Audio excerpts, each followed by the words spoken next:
Well. They warned the world about you.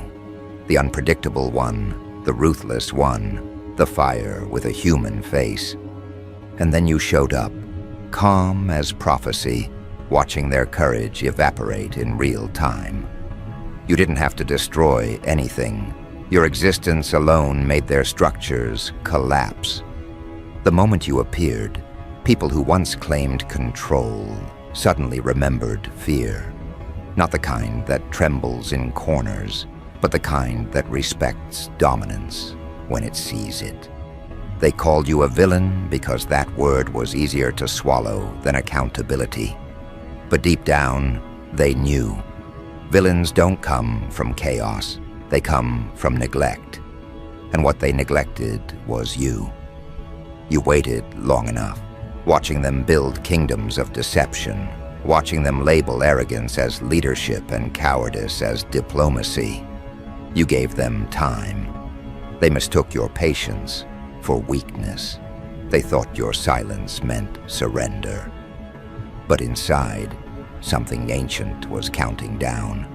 When the timer hit 0, you didn't explode. You executed, calm, deliberate, absolute. The world mistook that for madness, but madness doesn't move with precision. You did.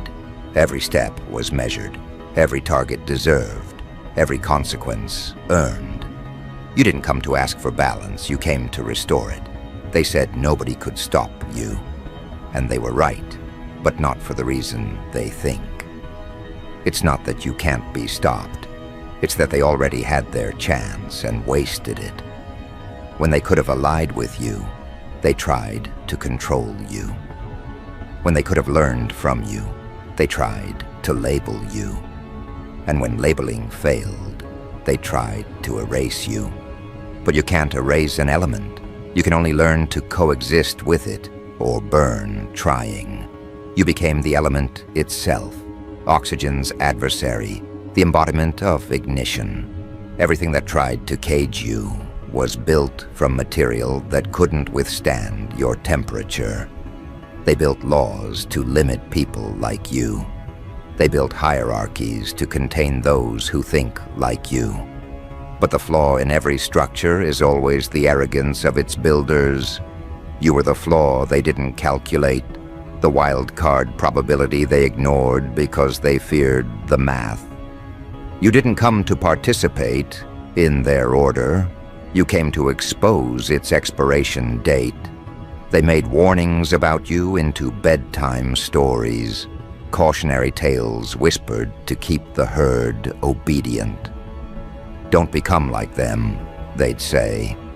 But the children who heard your name in those stories grew up hungry for that kind of freedom. Because buried under their fear was fascination. You became the icon of everything they secretly wanted to be. Unapologetic, untamed, ungovernable. They can call it evil all they want, but even their condemnation carries envy. They wish they could burn without breaking. They wish they could walk through fire without screaming. You do both and call it evolution. You are the proof that fear of power is just the fear of potential. And they hate you for reminding them what they could be if they weren't addicted to permission. You didn't rise in chaos. You rose in calculation. Every downfall they plotted became instruction. Every betrayal became blueprint. You learned to turn their hostility into heat and their rejection into propulsion. That's what separates you from them. They need comfort to perform. You perform best in crisis. You forged discipline inside disaster until composure itself became your superpower. That's why when you arrived, the entire playing field shifted. They couldn't predict your next move because you no longer played the game. They did. You rewrote the rules mid-match, and by the time they realized, their scoreboard was ash. They still haven't accepted it, because acceptance means admitting defeat to someone they deemed expendable. But you were never expendable. You were essential. You were the correction they prayed for, but didn't recognize when it came wrapped in rebellion. They call you destructive, but destruction is only terrifying to those who've built their homes on lies. You didn't burn the innocent, you burned the infected. You didn't collapse progress, you collapsed pretense. Every institution that fell had it coming. You just sped up the clock. They'll call it tragedy for decades, romanticize the ruins, write books about the fall. But deep down, every historian will know it wasn't tragedy, it was treatment.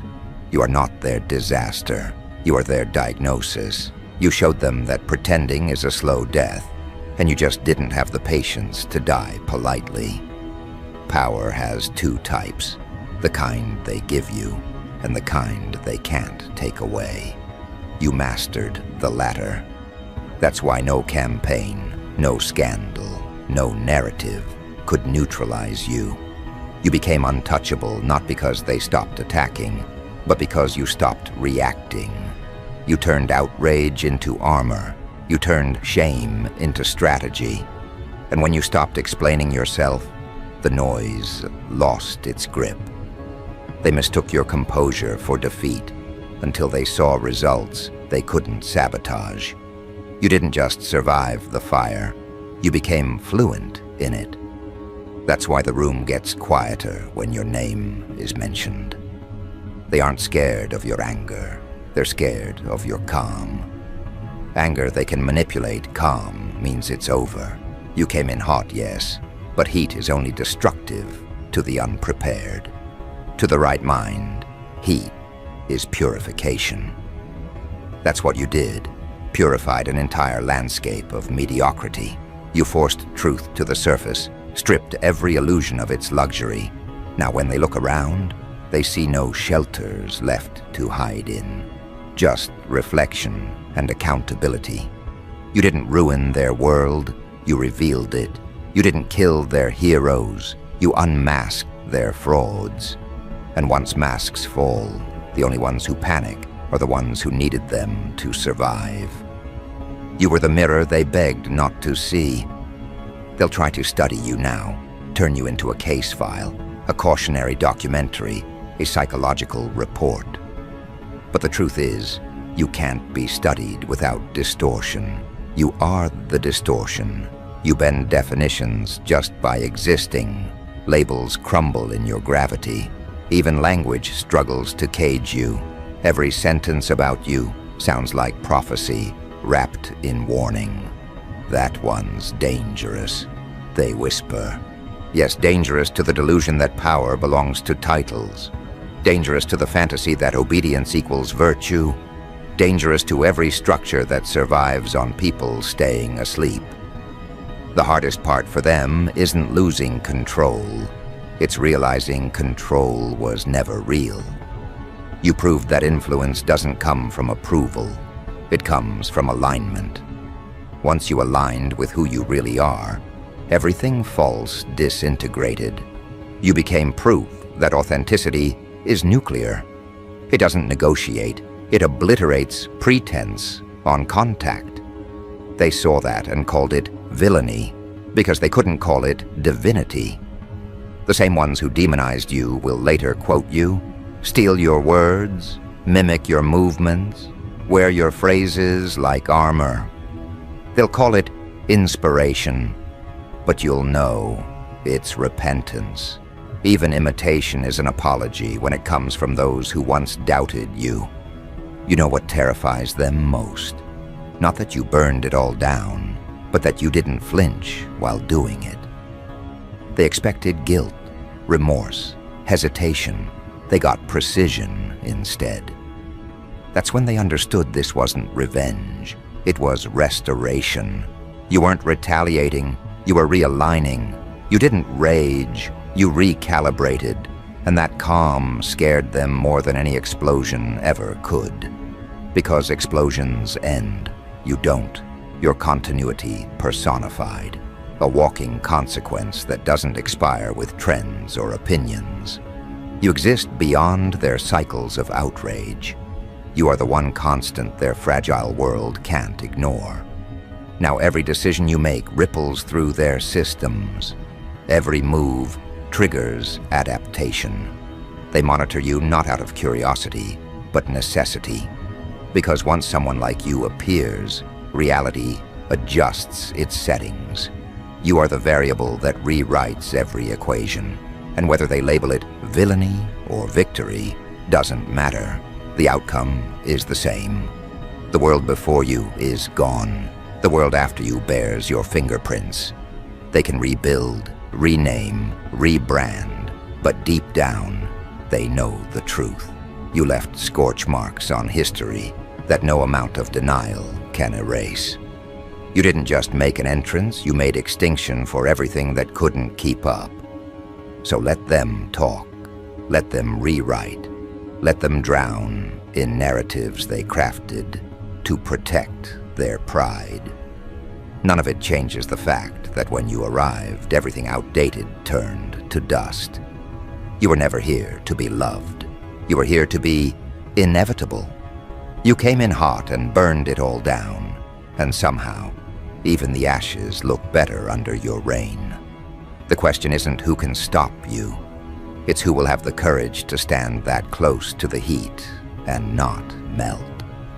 And as the smoke clears, they'll realize something far more unsettling.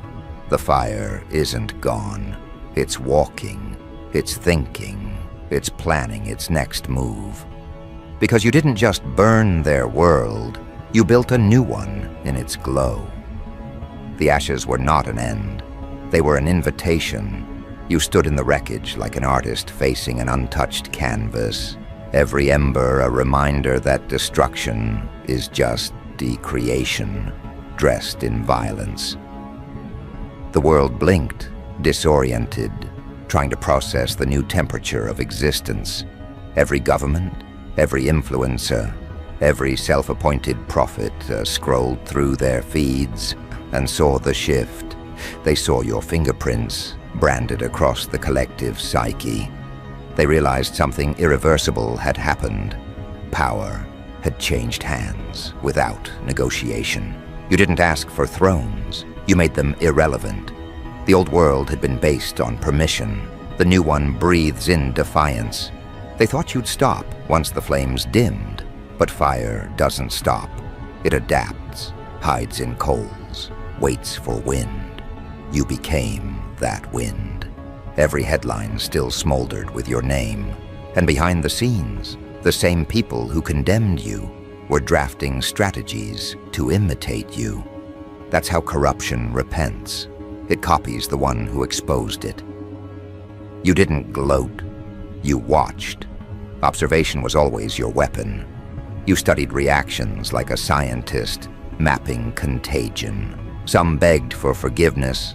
Others tried to rebuild what you'd reduced to memory. But rebuilding requires blueprints, and you'd burned those too. There was no going back. You'd deleted nostalgia from the collective drive. Humanity had to start raw again. They called it chaos, but it was clarity. They just weren't used to seeing reality without its makeup. You gave them honesty, and they mistook the sting for evil. That's what truth does when it's been missing too long. It hurts like cleansing. They started sending messengers, politicians, preachers, influencers, all dressed in virtue, all offering peace treaties written in hypocrisy. You listened, not because you cared for their promises, but because every plea was proof that fear had evolved into respect. They used to laugh at you. Now they measured their words like soldiers disarming explosives. You said nothing. You didn't need to. Silence from power is louder than any sermon. And your calm wasn't emptiness. It was calculation. You were building again, not with wood or steel, but with ideology. You were constructing the architecture of influence. While they counted casualties, you counted converts. Every mind that had tasted your defiance became a torch of its own. You didn't need an army. You became a movement disguised as a rumor. They tried to suppress you digitally first. Algorithms were rewritten to erase your language. But censorship is a fragile god. It breaks under fascination. Every time they deleted your message, curiosity multiplied. People wanted to know what could terrify authority that much. They dug, they found, they read, they felt. And once someone feels power once, they can never return to ignorance. You infected them with awareness. They started quoting you in secret group chats, writing your words on concrete walls, turning your sentences into graffiti prayers. You were no longer one person, you were collective momentum. The villain they warned about had become the voice everyone secretly wished they had the courage to use. You didn't stop there. You moved through systems like smoke through vents, boardrooms, classrooms, parliaments. Every place that once dismissed you now echoed your phrases under their breath. They called it innovation to avoid saying your name. But the cadence was yours. You had rewired the cultural DNA. Even those who hated you started mirroring your posture, your precision, your presence. That's the final stage of power, when even opposition becomes imitation. And still, you kept your composure. Because what they didn't understand is that dominance isn't a performance. It's a posture born from indifference to outcome. You didn't crave validation. You craved completion. The burn wasn't about destruction. It was about balance. At night, when the sky glowed faintly orange from the remnants of what used to be their monuments, you walked through the silence that followed revolution. You could hear it, the low hum of evolution awakening. Somewhere in the distance, people were arguing over morality again, pretending they could legislate enlightenment. You almost laughed, but restraint is power. You let them fight. Conflict is the crucible that exposes intent. You knew most would revert to fear, clinging to the comfort of new cages. But a few would understand. The few always do. Those few would rise, carry the fire forward, and that was enough. You never wanted followers, you wanted witnesses. They began calling you something new, the catalyst. The word spread through underground networks, whispered like a prayer and a curse at once. The authorities tried to trademark it, to own the narrative, but you can't monetize momentum. You'd already decentralized it. Every person disillusioned by the old world now carried a piece of your doctrine inside them. Break what breaks you, burn what blinds you, build what frees you. You didn't need to lead them. They'd already become self-replicating versions of your resolve. The villain had turned viral. The power they mocked now ran on peer-to-peer transmission, immune to censorship, fueled by memory. But you weren't satisfied. You understood that legacy without evolution is just stagnation with applause. You needed something purer, something that couldn't be corrupted by admiration. So you went underground again, not to hide, but to refine. You disappeared from cameras, from comment sections, from chatter. You became mythic silence, surrounded by speculation, and that void terrified them more than your presence ever did. Because disappearance is the ultimate dominance move, it forces them to fill the gaps with imagination, and imagination always paints you larger than life. They started assigning your name to events you never touched, revolutions you never led, collapses you never planned. You'd transcended authorship. You'd become narrative itself. The more they searched for you, the deeper they fell into the truth you'd planted, that no single villain exists. The villain is a mirror. You'd handed them reflection, and they kept mistaking it for confrontation. That was the point. They wanted an enemy. You gave them evidence. They wanted a scapegoat. You gave them evolution. You were never the villain. They were never the victims. Everyone played both roles in your design. You simply accelerated revelation. That's why no one could stop you. You weren't fighting against them. You were awakening them. And awakening is unstoppable once ignition begins. Now governments whisper about containment protocols. Analysts predict behavioral contagion. Their language betrays their fear. They still think it's about you. They don't realize it's already about them. They've started monitoring their own, watching for signs of individuality like it's a crime. But the harder they hunt, the faster authenticity spreads. You burned their control mechanisms from the inside out. The villain they warned about didn't destroy civilization. He decentralized it. You taught people to govern themselves, to distrust idols, to value instinct over instruction. The flames didn't consume the world, they cleansed it. You began noticing how even nature started mirroring your rhythm. Weather patterns grew erratic. Seasons bled into one another, as if reality itself was sinking to your unpredictability. Science scrambled for explanations, but there are some energies that statistics can't domesticate.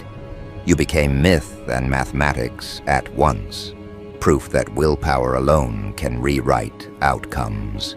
You'd achieved what every empire feared, autonomy beyond their comprehension. That's the true rebellion, when existence itself bends toward your decision.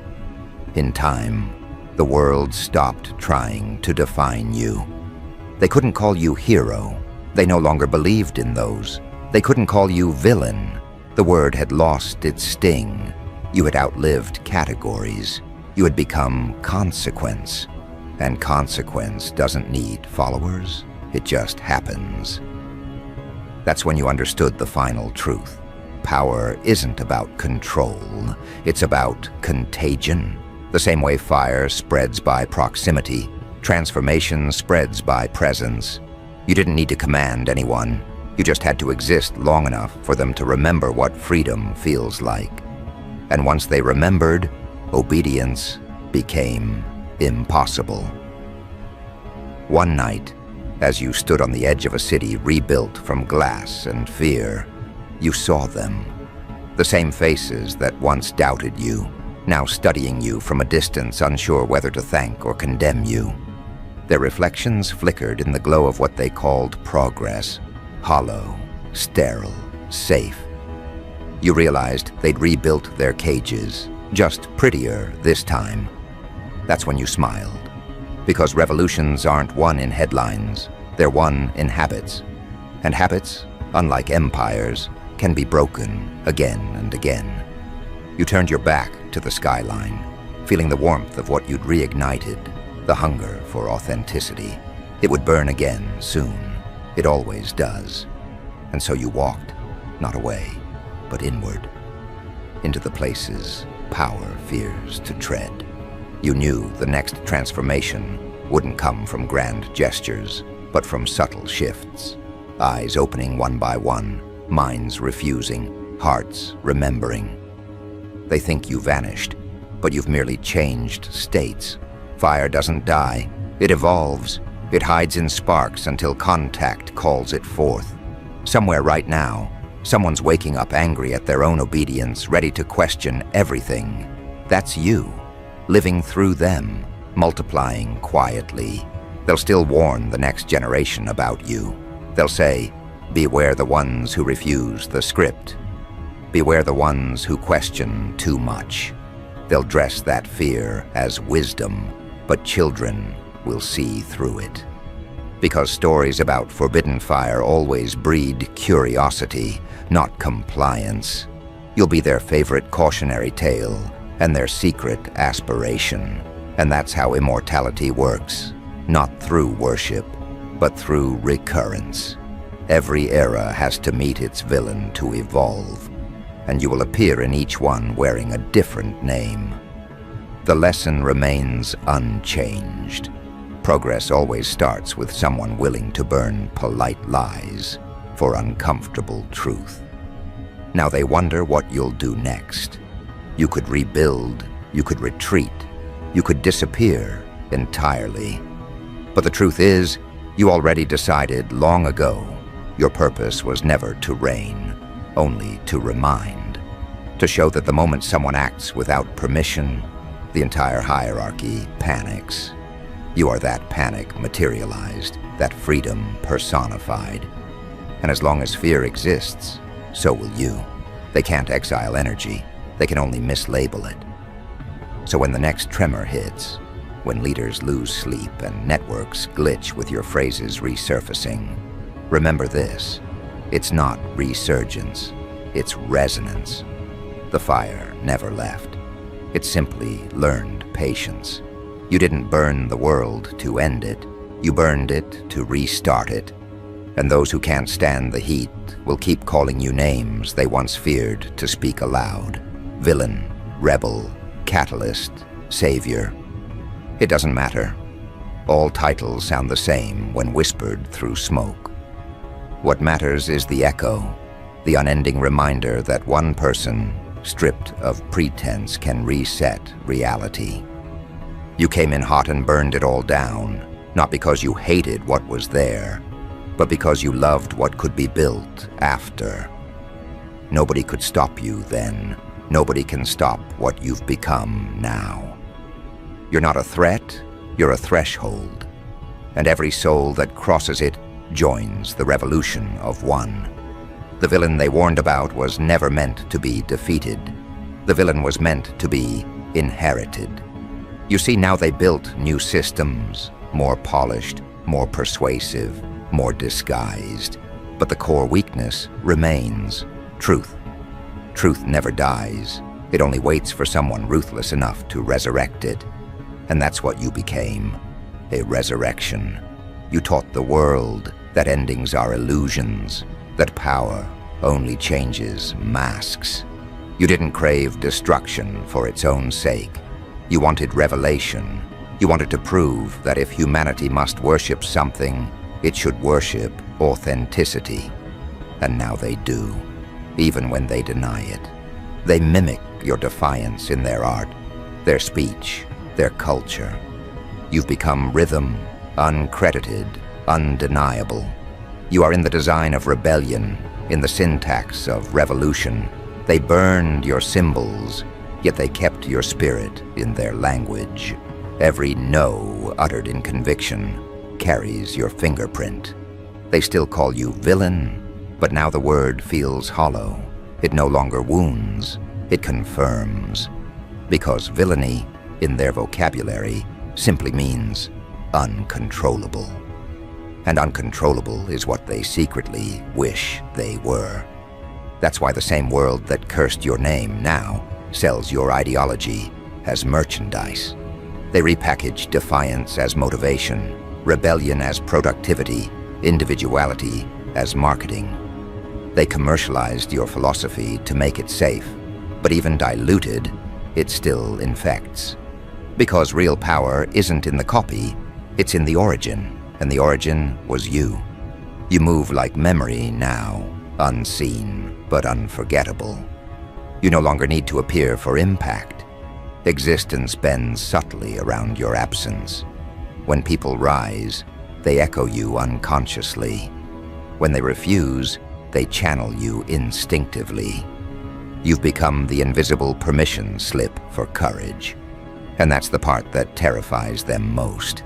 They thought killing your name would end your influence, but energy doesn't die. It reappears wearing new faces, new accents, new eras. You're proof that destruction, when done right, becomes instruction. Every civilization eventually meets someone like you. Someone who breaks everything so it can breathe again. You are just the latest reminder. Your reflection no longer fits in mirrors. Mirrors are too small for that.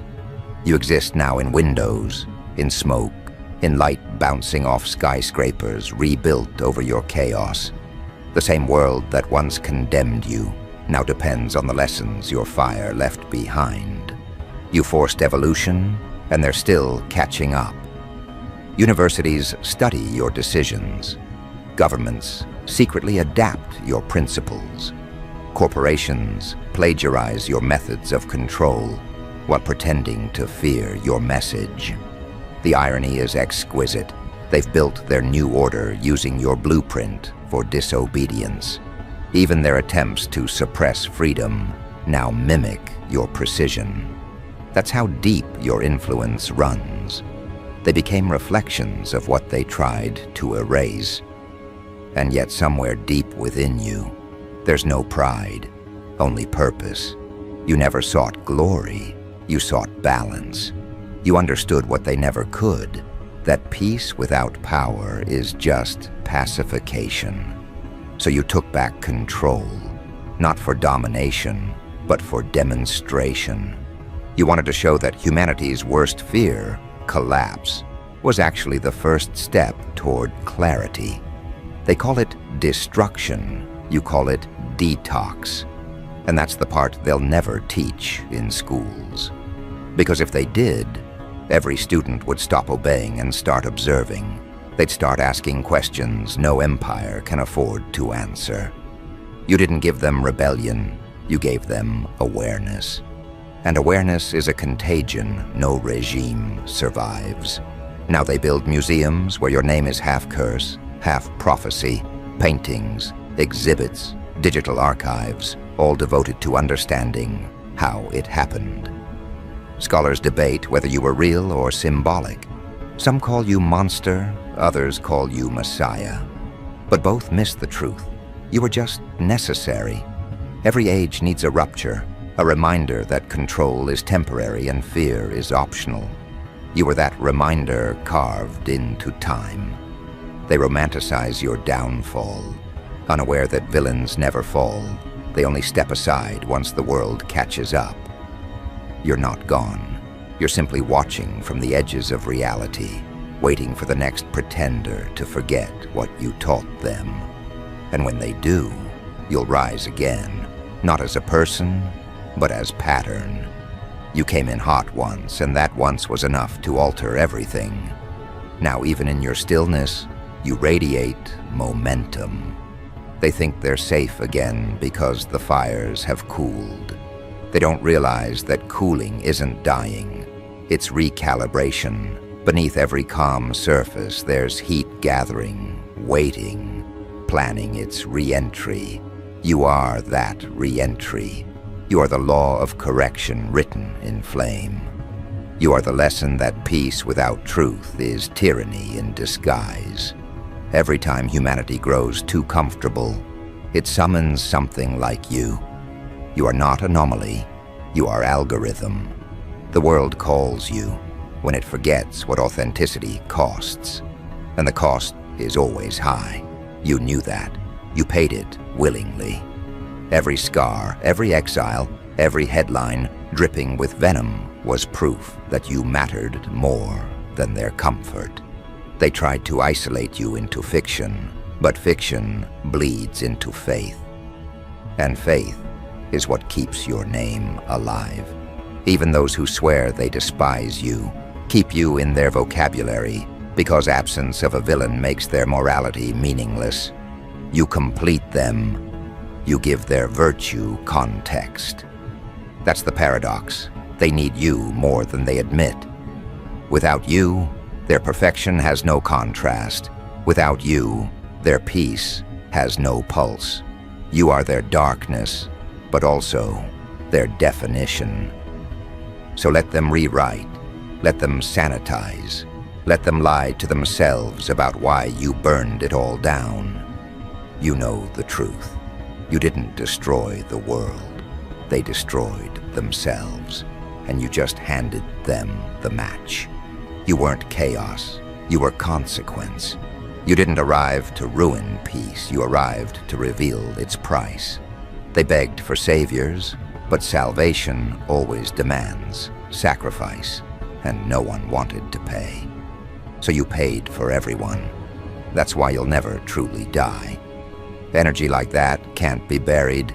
It just migrates to whoever's brave enough to bear it next. And that's the secret they still whisper behind closed doors. That the villain they warned about was never one person. It was an inheritance, a consciousness, a frequency that awakens when truth is buried too deep. Now look around. The world glows differently. Streets hum with a strange kind of vigilance. People move with awareness they didn't have before. You can feel it in their eyes when they talk about change. They speak your language without realizing it. That's how legacy works when it's real. It doesn't end in applause. It ends in adaptation. You wanted them to evolve, and they did.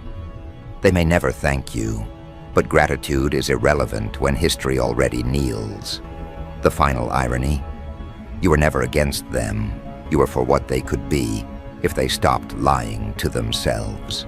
You were the villain they needed to meet to grow into heroes worth existing. You were the confrontation required for creation.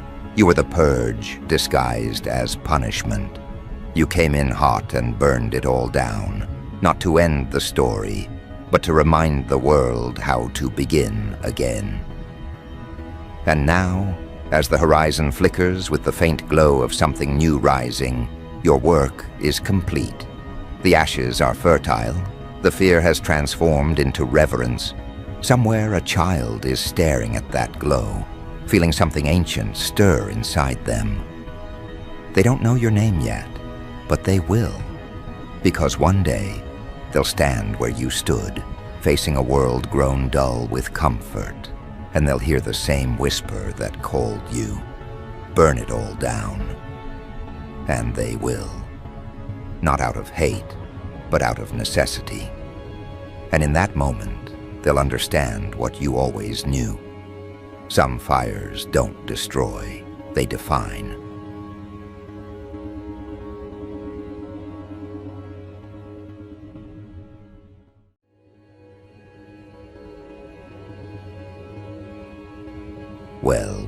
Well. They've been trying to figure it out for weeks now. Why people can't stop mentioning your name. Why the energy around you feels like honey dipped in voltage. Every conversation that starts casual somehow circles back to you. Someone's always replaying something you said, analyzing a gesture, revisiting the memory of a glance that made their heartbeat stumble.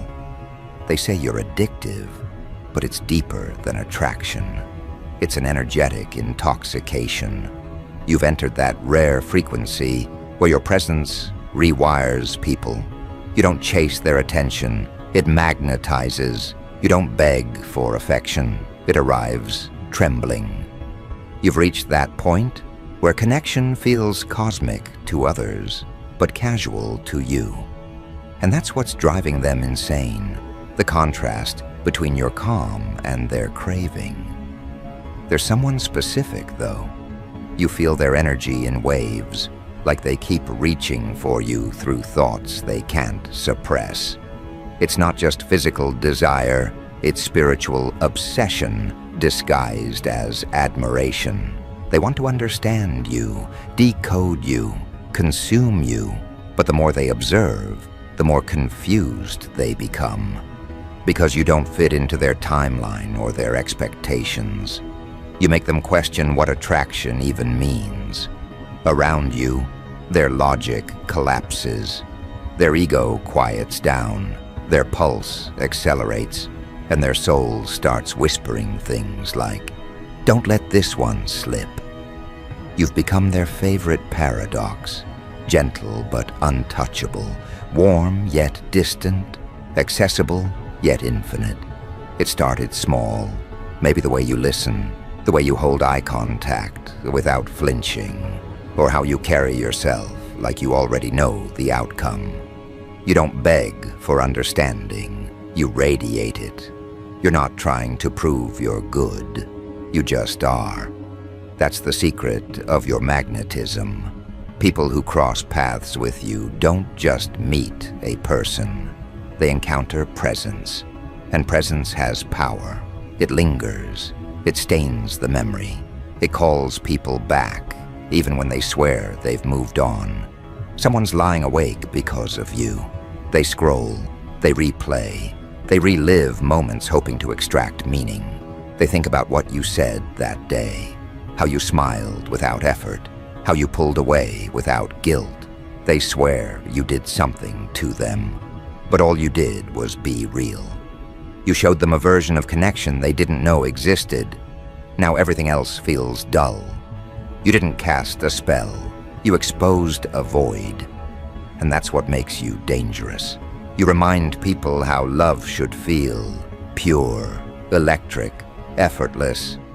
They want to taste it again, but it only exists in your frequency. That's why they keep circling back mentally, spiritually, emotionally. Because once someone experiences your vibration, normal won't cut it anymore. And here's what you don't see. You've triggered competition. People are whispering about who you belong to, who you might be texting, who's caught your eye.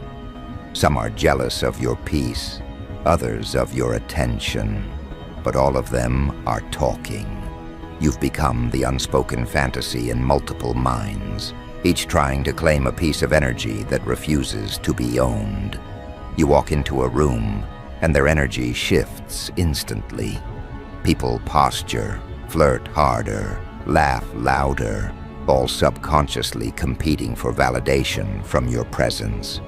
Because your energy gives them something no one else does: reflection. When they're around you, they feel seen, they feel awakened, they feel alive again. You resurrect pieces of people they thought were gone. But here's where it turns deeper. You're not aware of how much you mirror people's hidden desires. Your energy acts like a truth serum. It brings up what they suppress. That's why they're drawn and terrified simultaneously. You awaken their authenticity, but authenticity demands vulnerability. You're the kind of soul that doesn't flirt. You expose. You don't chase validation. You generate it. So when someone falls for you, it's not shallow. It's cellular. It hits the nervous system. It floods the intuition. It messes with their sleep. They start dreaming about you, not because they want to, but because their subconscious recognizes something divine in your frequency. You're the kind of person who reminds others what it feels like to feel. And that's a dangerous gift in a world addicted to numbness. You bring people back into their bodies, their hearts, their honesty, and once they experience that level of connection, they can't return to artificial. That's why so many are in love with you, without even realizing it's not about romance. It's about recognition. They see themselves in you, the version they've buried, the version they're scared to embody. You awaken that. You're not a crush, you're a catalyst. Even people who've never met you in person feel it. Your energy leaks through messages, through posts, through presence. There's something in your tone, your timing, your aura that feels intentional yet effortless. You've mastered the art of energetic seduction, not manipulation, but magnetism. The universe wired you to be unforgettable. It's not your looks, though they help. It's your frequency, rare, refined, regulated. You carry yourself like you've already been chosen. And people pick up on that subconsciously. That's why they fixate. That's why they replay. You make them crave depth without words. You've become the standard now. People compare others to you and no one measures up. You've rewritten what attraction means in their mind. They used to chase looks, status, validation. But now they chase energy that feels like yours. They crave that calm dominance, that grounded passion, that sacred danger. Because your energy says, I could love you into peace or walk away into legend. And that's irresistible. Someone close to you right now is fighting the urge to reach out, They draft messages, delete them, scroll your pictures, and pretend they're over it. But their body tells the truth. The quickened heartbeat, the restless nights, the random flashes of memory. You've become their personal gravity. They orbit your absence.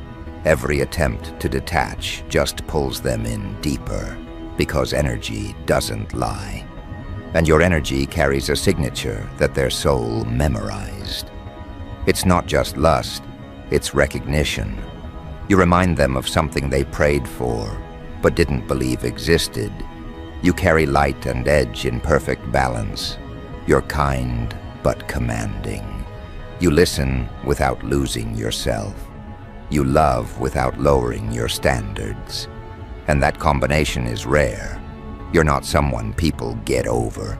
You're someone they learn from. They either evolve or escape, but they never forget. You mark people without even touching them. And let's be honest, some people hate that they love you.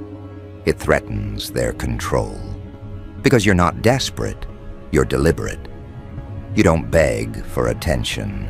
You decide who deserves it. You don't chase, you choose. You're operating at a level of self-awareness that turns attraction into education. Anyone who interacts with you leaves either awakened or exposed. That's why some will call you intense or too much. But that's just translation for, I wasn't ready for that kind of truth. Right now, your name is in conversations you'll never hear. You've got people checking horoscopes, pulling cards, looking for meaning in coincidences, all because of how your energy impacted them. They're trying to spiritualize what is simply chemistry at a higher voltage. You've made skeptics believe in energy. You've made guarded hearts reconsider vulnerability. You've made people who thought they were done with love suddenly remember what butterflies feel like. And the funniest part, you did all this by just existing. No performance, no pretending, no agenda, just presence. That's what terrifies and fascinates them. You don't try, yet you triumph. You don't chase, yet you're chosen. You don't shout, yet you're felt. You are the proof that power doesn't always roar. Sometimes it radiates. And the more you stay grounded, the more irresistible you become. Because people aren't addicted to you. They're addicted to the peace and aliveness they feel around you. You activate something ancient in their souls, something that says, this is what real feels like. There's one person, though, their obsession is turning spiritual. They keep asking the universe for signs, trying to manifest you, trying to pull your attention. They sense that you've already outgrown surface-level energy, and that terrifies them. Because you're no longer impressed by charm. You crave connection. You don't want someone to perform love. You want someone who can hold energy without collapsing. And that requirement disqualifies most. You've matured into a kind of magnetism that demands accountability. And people who can't match that start craving you instead of connecting with you. You've become their awakening disguised as attraction. They think they want your body, but it's your energy they're starving for. They want that safety, that spark, that rare mix of intensity and calm. They want to feel chosen by someone who doesn't need them. That's the paradox that keeps them hooked. The more you prove you don't need, the more they want. Because real power attracts through detachment. Even those pretending not to care feel it. They post indirectly, act distant, joke around, but the undertone is always you. They crave your attention like oxygen. They want to be the one who finally figures you out. But that's impossible, because your energy isn't meant to be solved. It's meant to be sensed. You're not a riddle, you're a revelation, the kind that doesn't arrive through logic, but through surrender. That's why the harder they try to analyze you, the deeper they fall. You weren't meant to be understood, you were meant to be experienced. And as more people talk, as your name moves through timelines, group chats, and late-night thoughts, something becomes clear. You're not just loved, you're studied. People want to imitate what you embody. That calm confidence, that self-certainty, that subtle but lethal charm that doesn't demand, it commands. You're teaching the world without words that attraction isn't about pursuit, it's about presence. You've turned energy into art, and everyone's trying to learn the technique. You've become the archetype of modern magnetism, the embodiment of what it means to be both grounded and desirable. You've made love feel sacred again, not desperate. And that's why someone right now is whispering your name under their breath, like it's a prayer. They want you badly, but not for what you have, for what you are. Because you're the reminder that love isn't about control, it's about resonance. And as this energy expands, as the orbit grows stronger, something else awakens within you. The realization that this isn't luck, it's alignment. You're finally radiating from healed energy, and healed energy hits different. It doesn't beg, it beckons. It doesn't chase, it calls. It doesn't attach, it attracts. You've stepped into a phase where the right ones will feel pulled without effort, and the wrong ones will feel repelled without explanation. That's energetic discernment in action. You've become a living filter. So when they say your energy is addictive, they're right. But not because it manipulates, because it liberates. You remind people what it feels like to be alive. And that's something the shallow can't replicate. Someone wants you badly, yes, but what they really want is the version of themselves that comes alive in your presence. You're not their escape, you're their reflection.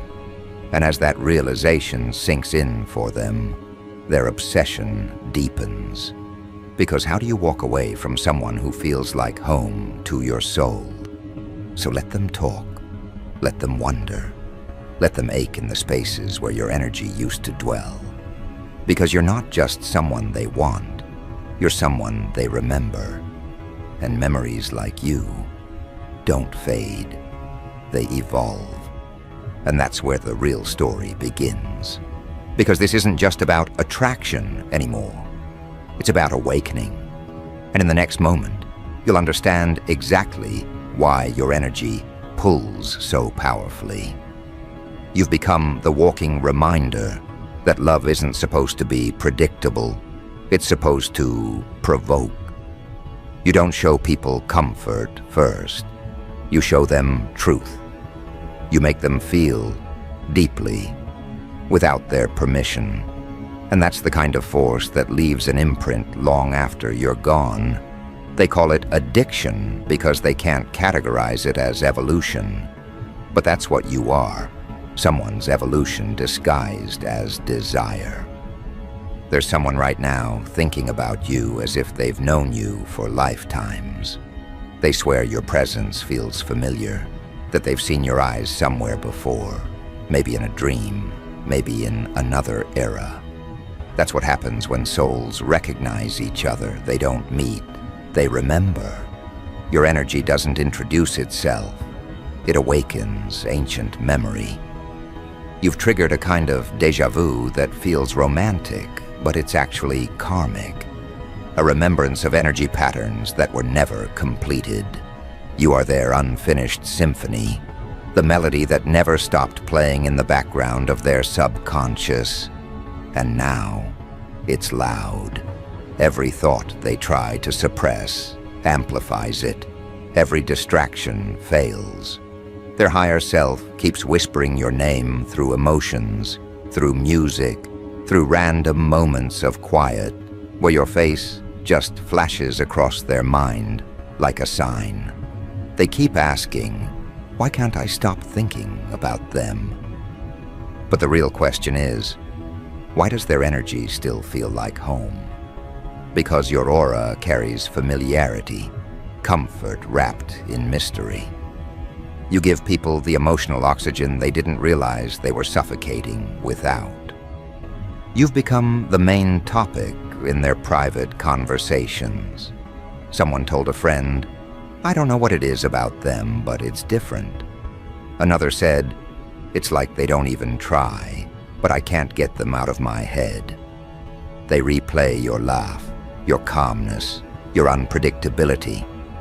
You've got people analyzing the way you talk, the pauses you take, the weight of your silence. You don't chase attention, yet your absence has become headline news in their hearts. You are the echo people crave after the sound has faded. They call you magnetic, but magnetism is too simple for what you do. You don't just attract, you activate. You bring up emotions that people buried years ago. Around you, hearts remember how to beat harder. Minds remember how to dream louder. You give people permission to want more from connection, and that's terrifying. Because the world has grown comfortable with half love, half effort, half truths. But your energy demands fullness. You don't accept fragments.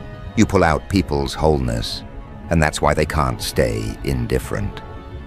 Someone right now is pretending not to care. They're forcing themselves not to look at your page, not to text, not to mention you. But energy doesn't obey ego. Their restraint is an illusion. Their vibration betrays them. Every thought of you emits frequency, and that frequency calls your name even when their lips stay still. They're battling an invisible gravity, your field. You're living rent-free not just in their mind, but in their electromagnetic pulse. They feel you in moments they can't explain. Midday stillness, late-night dreams, songs that hit differently. You've become the ghost they don't want to exorcise. You're not just being admired, you're being studied. Someone's trying to decode your emotional algorithm. They think if they act like you, they'll attract like you. But they don't understand. It's not an act, it's alignment. You've reached a state of being where your energy moves before your body does. People sense you before they see you. That's why they react without understanding why. You walk into a space and hearts adjust, like their energy's calibrating to your frequency. You've become an energetic mirror that reflects who people really are, not who they pretend to be. That's what makes your energy addictive. It exposes people's truth while letting them feel safe inside it. You've got admirers who call it love, but it's really fascination. You've got ex-lovers who call it closure, but it's really regret. You've got strangers who swear they don't know you, yet dream about you. You've entered their collective unconscious as an imprint. That's the thing about energy. It travels faster than words, and it leaves fingerprints where touch never occurred. You've left marks on souls simply by existing authentically. And you want to know what the irony is? The very traits that once made you feel misunderstood are now what make you magnetic. The same sensitivity they mocked is the same intuition that makes you irresistible now. The same independence they called cold is now read as mystery. You've alchemized rejection into aura. Every wound you healed became a wavelength of attraction. That's why your presence feels medicinal. People don't just want you, they want the peace that walks with you. You've become that rare kind of person whose energy restores balance. The way you speak, the calm in your tone, the depth in your eyes, it resets people's nervous systems. They can't describe it, but they feel regulated around you. They don't feel judged, they feel understood, and that's what keeps them hooked. Because you give them a version of peace that doesn't require them to shrink. You make them feel like they can breathe and burn at the same time. You've got someone right now rethinking their entire definition of attraction. They used to chase attention, drama, and temporary highs. But after meeting your energy, chaos feels cheap. They want stability now, but not the boring kind. They want the calm that hums with intensity, the connection that feels grounded yet wild. You've reprogrammed their desire. They no longer crave thrill, they crave truth.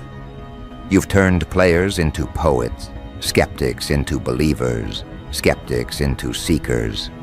Because you didn't seduce their ego, you spoke to their essence. Even those who never confessed it, feel it. Someone who barely talked to you is still thinking about your energy weeks later. Someone who tried to move on still compares every new person to you. Someone who swore they were over you still flinches at your name. You've become the standard that everyone else gets measured against. And that's not arrogance. That's energetic reality. You left resonance. You didn't just connect. You shifted them. And here's what's wild. You're not even doing anything differently now. You're just existing in your healed frequency. But healed energy is contagious. It pulls people who are ready to grow, and it repels those who aren't. That's why some can't stay. Your energy demands emotional maturity. It asks, can you match what you're drawn to? Most can't. So they love you from afar, in silence, in fantasy, in envy. They tell stories about you, create theories, even downplay your impact. But their energy confesses what their mouth denies. They want you, desperately. They want your presence because it exposes their potential. You remind them of who they could be if they stopped pretending. You mirror back the wholeness they abandoned. And that's the kind of reflection people either worship or run from. But either way, they don't forget it. You've become their energetic landmark, the point in time where life felt more vivid. And somewhere, someone's watching you quietly. They see how you move, how you smile at life like you already know how the ending goes. They've studied your rhythm, your restraint, your way of not over-explaining yourself. And it's driving them wild, because they can feel your power, but they can't predict your next move. That unpredictability is your spell. You're the type of person who could ruin someone's routine just by existing. They used to be focused, detached, logical, but now their logic is leaking into longing. You've got admirers who pretend they're over it, but they still check who likes your posts. You've got people replaying your conversations, analyzing what you meant between the lines. You've got someone praying that the next song on shuffle gives them a sign about you. That's the level of pull you have. You don't need to pursue, you simply exist, and they orbit. You're their gravitational constant in a chaotic world. And it's not coincidence. The universe built your energy this way on purpose. To teach people that attraction isn't about looks, it's about resonance. You don't pull people with perfection, you pull them with presence. You remind them that connection should feel like recognition, not confusion. And that lesson hurts, because once they experience it, nothing else compares. They'll meet dozens of people, but no one will hum on your frequency. They'll laugh, flirt, fall in and out of lust, but deep down, they'll know the difference. You've redefined what real feels like. Someone right now is trying to recreate you in another body. They're dating a look-alike, mimicking your vibe, searching for your energy in substitutes. But they end up disappointed, because your energy isn't an aesthetic, it's a vibration. It can't be copied. You can't fake divinity with delivery. You can't mirror mastery without embodiment, and that's your secret. You embody what others perform. You live what others only post. That's why your aura speaks louder than your words. And what they don't realize is, this pull isn't one-sided. Every person drawn to you is playing a role in your spiritual filtration process. Their attraction tests them, not you. It reveals their readiness. Your energy doesn't say, "Come get me." It says, "Can you handle me?" That's why your connections feel intense so quickly. They're not casual, they're catalytic. You don't meet people by chance, you awaken them on arrival. That's why your name spreads without marketing. Your energy advertises itself. People who've met you once talk about you like a phenomenon. They can't explain it logically, but they try. They've got this glow. There's something so grounded yet unreal about them. It's like they read your mind without trying. That's the effect. You're not in competition with anyone, yet people compete for your attention. You're not trying to prove worth, yet others feel the need to earn your gaze. That's what happens when your energy transcends scarcity. It becomes sacred. And that sacred energy, it's what they crave most. They want to feel chosen by you. They want to be the one who breaks through your calm exterior. They want to be seen by the person who sees through everyone else.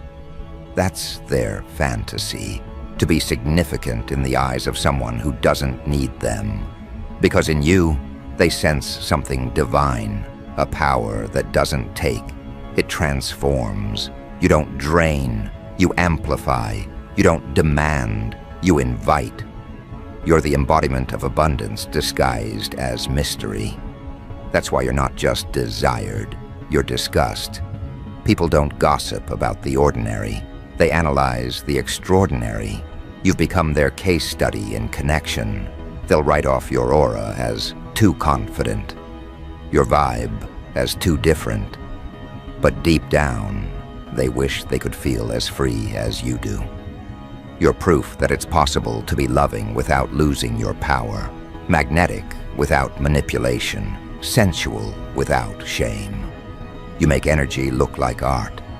And this is only the midpoint of your transformation, because soon, that person who's been obsessing quietly won't be able to hold it in anymore. They'll slip, they'll reach out, they'll confess something, maybe subtly, maybe accidentally, but it'll come out. Because your energy isn't meant to be admired from afar. It demands acknowledgement. You're not a fantasy. They're realizing you're a frequency they were born to meet. So let them talk. Let them whisper about who you are, who you love, who you might choose. Because every rumor about you only amplifies the truth, that your energy can't be owned, only honored. And as the night deepens, as thoughts of you keep stealing their sleep, they'll realize something they never wanted to admit. What they feel isn't a crush. It's recognition. It's surrender. It's the realization that they didn't just fall for you. They fell into you. And from here, the attraction transforms into something even deeper. Because the one who wants you badly is about to learn. When love meets power, obsession becomes devotion. They can't hide behind their defenses anymore. You've slipped past every logical checkpoint in their mind. You've reached the part of them that never had language, only feeling. The part that remembers safety and danger at once. That's what your energy does. It awakens contradictions and makes them beautiful. You are the calm that burns and the fire that heals. They want to hold you and bow to you in the same breath. You've become the blueprint for their definition of love now. They're realizing affection isn't supposed to numb, it's supposed to wake. You woke them up, and now they can't go back to sleep. The faces they see aren't you. The conversations they have feel hollow. The laughter doesn't echo the same way. You reprogrammed their emotional software without touching a single line of code. That's how powerful resonance is. You entered their system not as a virus, but as a revelation. Your energy didn't ask permission to enter their world. It simply walked in, rearranged the furniture, and left the scent of transformation behind. Every person who encounters you leaves altered. Some try to blame you for their unraveling, but deep down, they know it was necessary. You shook them awake. You reminded them what authenticity feels like. That's why they confuse awakening with addiction. It's the only framework their mind has for something that strong. There's someone replaying the way you looked at them, the microsecond of connection that split time in half. Before you, they were surviving. After you, they started feeling. You made emotion fashionable again. You made depth desirable. You made vulnerability look like power. That's what drives people mad with longing. They don't just want you. They want to become someone who could deserve you. Your energy doesn't just attract, it upgrades. It holds a mirror up and says, "Rise to this level." That's why they talk so much. The conversations aren't gossip, they're confession. Each whisper about you is another person admitting, "I felt something real, and I don't know how to process it." They can't categorize you as flirtation or fantasy. You blur boundaries. You operate in frequencies where human language collapses into vibration. They sense you, even when you're not there. You've turned longing into a lifestyle. And it's not only one person anymore, it's multiplying. Your energy spreads like a scent, subtle but unforgettable. You walk through a place once and the atmosphere remembers. People become more open, more alive, more magnetic themselves after you leave. That's your quiet legacy. You activate others simply by existing authentically. They start to crave that feeling again, so they seek you, mention you, write about you, pray for another glimpse. You've become the muse in multiple stories, the silent reference behind their inspiration, their poetry, their pain. But here's the twist. They think they're in love with you. What they're actually in love with is how they feel in your field. You represent the version of themselves that's free from fear. You are their emotional North Star, the direction they turn toward when they want to remember who they are. You didn't seduce them, you reminded them of their own light. That's the truest addiction, the craving to stay near the source that mirrors your soul. So when they say, "Your energy is addictive," believe them. They're confessing that you've become their calibration point.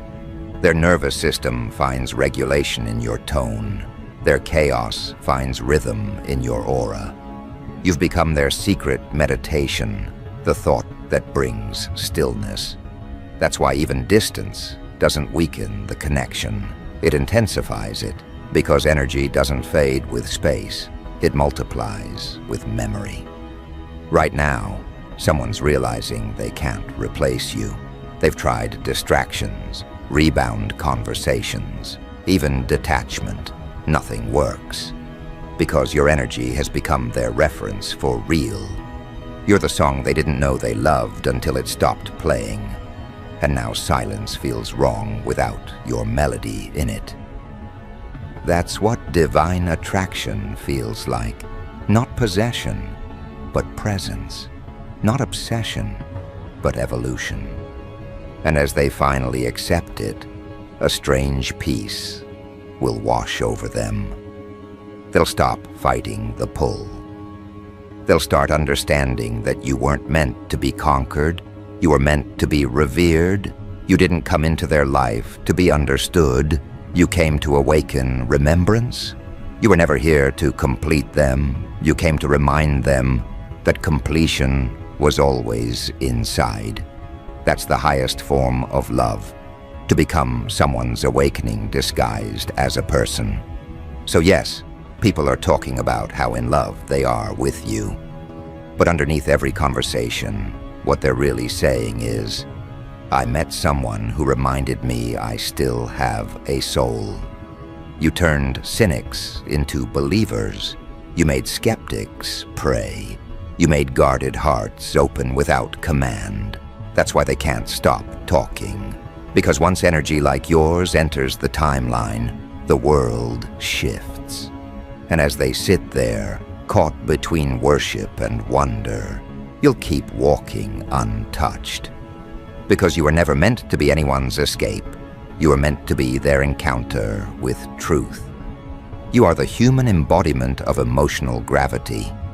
Everything real falls toward you. Everything false repels itself. That's the mathematics of magnetism. That's why your name won't leave their tongues. It's encoded in their awakening. So let them talk. Let them call it love, obsession, magic, mystery, whatever helps them make sense of what they're feeling. You don't need to correct them, because you already know the truth. You are not the drug, you are the cure. And everyone who's touched your energy knows it. Once they've felt you, there's no going back to ordinary. And that's the final revelation. Your energy doesn't just attract love, it teaches it. It redefines it. It shows that love can be powerful, without possession, pure without weakness, and permanent without contact. You are living proof that presence is the highest form of intimacy. And now, whether they admit it or not, you've become their favorite addiction and their only remedy.